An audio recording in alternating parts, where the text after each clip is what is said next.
Ar kada nors susimastėte, kas nutinka paspaudus siųsti? Mes kasdien dalinamės informaciją, perkame internetu, bendraujame, dažnai net nepagalvodami, kaip visos mūsų paslaptys lieka saugios. Na, šiandien mes kaip tik ir praversime duris į tą slaptą skaitmeninį pasaulį ir išsiaiškinsime, kaip veikia šifravimas. Taigi, kaip iš tikrųjų užtikrinti, kad asmeniniai pokalbiai, banko duomenys ar slaptažodžiai nepatektų ten, kur nereikia? Pasirodo, atsakymas slypi viename žodyje – šifravimas. Bet kas tai per daiktas? Gerai, pasinerkime į tai giliau. Iš esmės, tai yra mūsų viso skaitmeninio saugumo pamatas. Be šifravimo internetas būtų lyg atvirukų siuntimas paštu, bet kas pakeliu galėtų perskaityti, kas ten parašyta. Tikrai nesinorėtų, tiesa? Štai pati esmė. Paimame visiems suprantamą informaciją. Na, pavyzdžiui, sakinį Lietuva laimės. Ir naudojant specialų algoritmą, paverčiame jį visišką nesąmonę tiesiog simbolių kratiniu. Štai čia ir slypi visas menas. Aišku, tekstą paversti slaptu kodu. Ir žinote, kas įdomiausia? Šifravimo pagrindai yra tokios svarbus, kad jie net įtraukti į oficialią 7 ir 8 klasių informatikos programą. Taigi, šiandien mes kartu ir pakeliausime per visus mokymosi lygius, nuo pačių pačiausių pagrindų iki kur kas sudėtingesnių sistemų. Na gerai, pradėkime nuo pradžių, nuo pačių pirmųjų slaptų žinučių. Nes šifravimas tikrai nėra joks naujas išradimas. Žmonės kodavo informaciją tūkstančius metų. Turbūt vienas garsiausių ir paprasčiausių pavyzdžių yra Cezario šifras. Taip, pavadintas būtent to Romos imperatoriaus Julijusio Cezario vardu. Sako, jis šį metodą naudojo tam, kad apsaugotų savo karinės paslaptis. O veikia jis, patikėkit, stebėtinai paprastai. Įsivaizduokim. Pasirenkam slaptą skaičių, kurį vadinsime raktu. Tarkim, tebūnie 3. Tada imam savo žinutę ir kiekvieną raidę abėcėlėje tiesiog pastumiam per 3 pozicijas į priekį. A raidė tampa D, B virsta E ir taip toliau. Pažiūrėkime, kas nutinka su paprastu žodžiu labas. Ir štai, labas pavirsta į ODDV. Genialu savo paprastumu, ar ne? Žmogus, kuris nežino mūsų rakto, to skaičiaus 3, matys tik beprasmišką raidžių kratinį. Ir tai puikiai parodo pačią šifravimo idėją. Gerai, dabar šoktelkim į kitą lygį ir pakalbėkime apie tą patį svarbiausią elementą – raktą.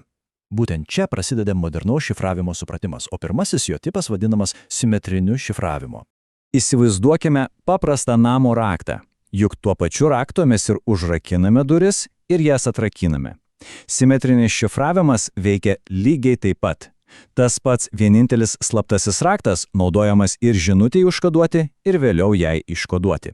Šis metodas yra be galo greitas, labai efektyvus ir puikiai tinka šifruoti didžiulius failus. Bet čia ir slypi didžiausias galvos skausmas. Jeigu norima nusiųsti kam nors slaptą žinutę, kaip jam saugiai perduoti tą vienintelį raktą, juk negalima jo tiesiog siųsti elektroniniu paštu, nes kas nors gali jį perimti. Tai raktų perdavimo problema. O kaip ją sprendžia šiuolaikinis saugumas?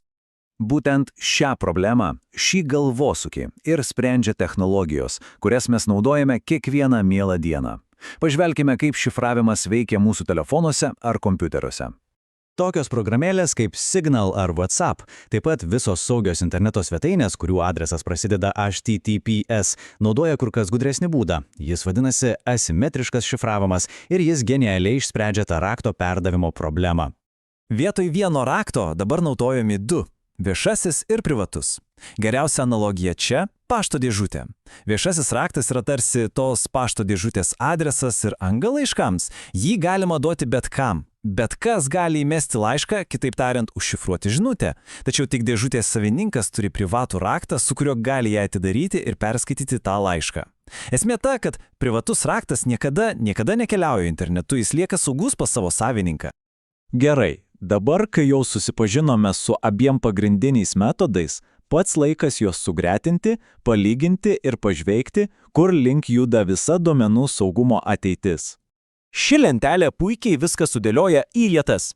Simetrinis metodas, vienas raktas, super greitas, bet problema, kaip jį perduoti. Asimetrinis, 2 raktai, lėtesnis, bet išsprendžia raktų perdavimo problemą. Tad kuris geresnis? Ir čia pats įdomumas. Teisingas atsakymas yra abu. Šiuolaikinės sistemos sujungia geriausias abiejų pasaulių savybės. Pradžioje naudojamas lėtesnis, bet ultrasaugus asimetrinis šifruojamas, kad būtų galima saugiai apsikeisti vienkartiniu simetriniu raktu. Ir kai jau tas raktas saugiai perduotas, visas tolesnis bendravimas vyksta naudojant labai greitą simetrinių metodą.